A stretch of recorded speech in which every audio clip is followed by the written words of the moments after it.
Hello and welcome to the sewing studio. Today I'm going to show you how to make a little travel sewing pouch. So sometimes when I'm sitting waiting for an appointment, I like to do a bit of hand sewing. So it's always handy to have one of these little pouches with you. So you can keep all your little hand sewing pieces in there nice and safe. And you can either make it with 2 buttons like I've done here, and you can just wrap your ribbon around to keep it closed. This ribbon's a little bit silky, so I'd probably use a different one if I made it again. Or you can put a popper on like I've done on this one, and then I've put a button on to hide the popper. And you'll notice on this one that I've done a little felt heart. So that's something else you can do. And these are made using leftover layer cake squares, so they're 10 inches square.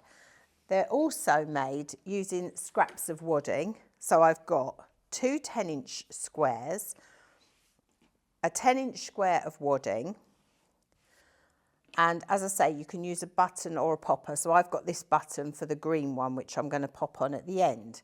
So you put your fabric right sides together, and if you wanted to do a little heart to put your needles and pins in, as I've done here, the time to put it on your lining is now. So when you put it on your corner, you don't want it to be too near the edge because you're going to have a seam allowance here. So put that on roughly where you want it to be, and then you're going to put your outside fabric so your fabrics are right sides together. And then you're going to machine these all the way round, and you're going to leave a gap for turning through. So we're just going over to the sewing machine now so I can sew those together. So I've got my walking foot on because I'm sewing through 2 layers of fabric and a layer of wadding. So I've got my walking foot, and I'm just going to do roughly 1/4 inch seam all the way around the edge.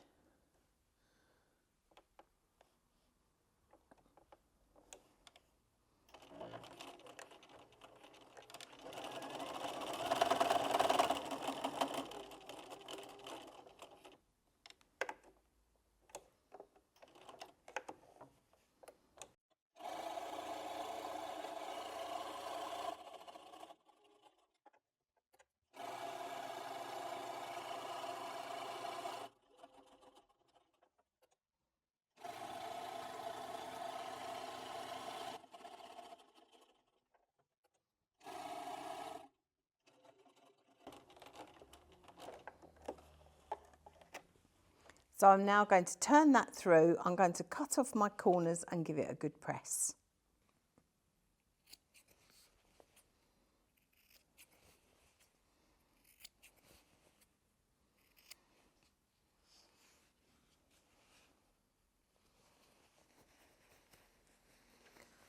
So turn it through.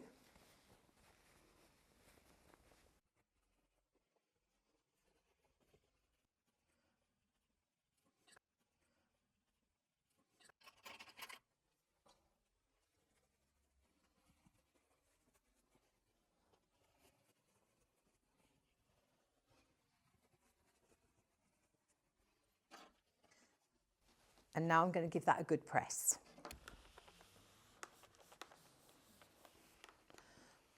So I'm just giving this a good press. And where you've got the gap, I'm just going to fold it over to close the gap. In fact, I might go that way, it makes it easier.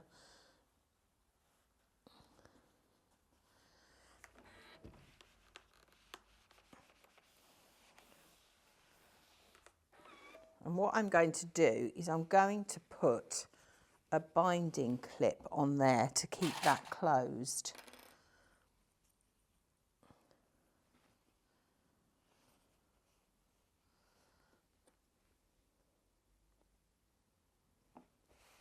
And now I'm going back over to the machine, and I'm just going to top stitch all the way round and top stitch the gap closed.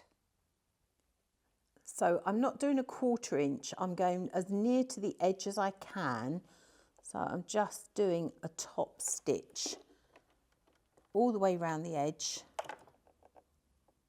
and that will also close the gap.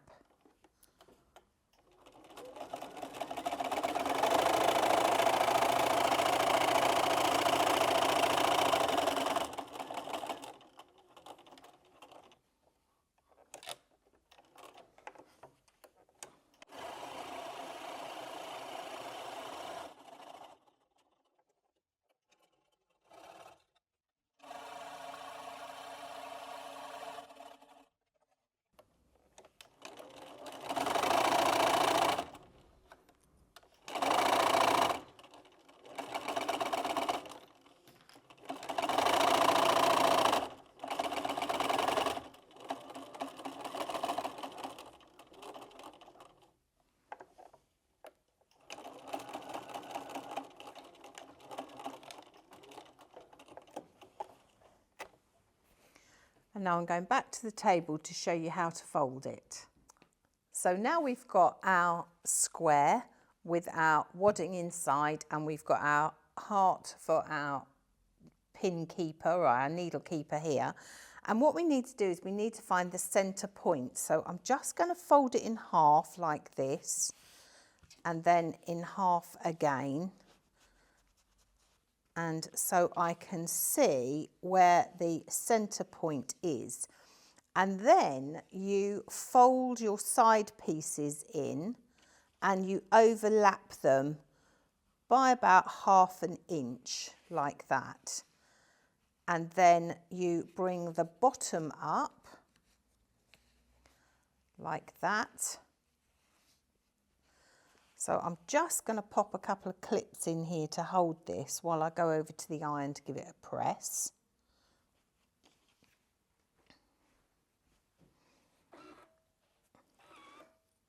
So I'm actually just bringing the bottom down fractionally.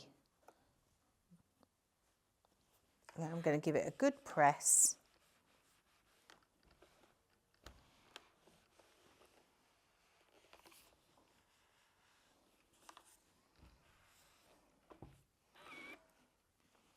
Now, you can either slip stitch down here by hand if you want to. So I've done that on this one here. Or you can leave it open and just put a stitch here and here. So that's what I've done on this one. So on this one, I'm probably going to just hand sew it closed here like this, where the clips are. I'll leave the clips on for a moment. So I'm just going to hand sew that. I'm going to put one of these little metal poppers, these magnetic poppers, and then I'm going to sew the other one there. So it's like that. And then that will be finished off with a nice green button like that. So let's just take those out and I can show you what it's going to look like when it's finished. So that one is going to look like that with that button. So it's really quick, easy, simple make. It would make a lovely gift. Imagine if you were going to give somebody a mini charm, you could pop it in there as a lovely gift for somebody. Also, you could make these smaller if you wanted to. So it doesn't matter what size it is, as long as it's a square. I've seen them made with felt for embroidery cases, and they've been beautifully decorated in embroidery threads.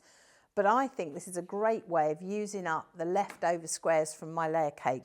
So you can make it whatever size you like. Personally, I like the 10-inch squares that I can use up from my layer cakes. But make it your own, make it whatever you want it to be. As always, have fun, and I look forward to seeing you next time here in the sewing studio.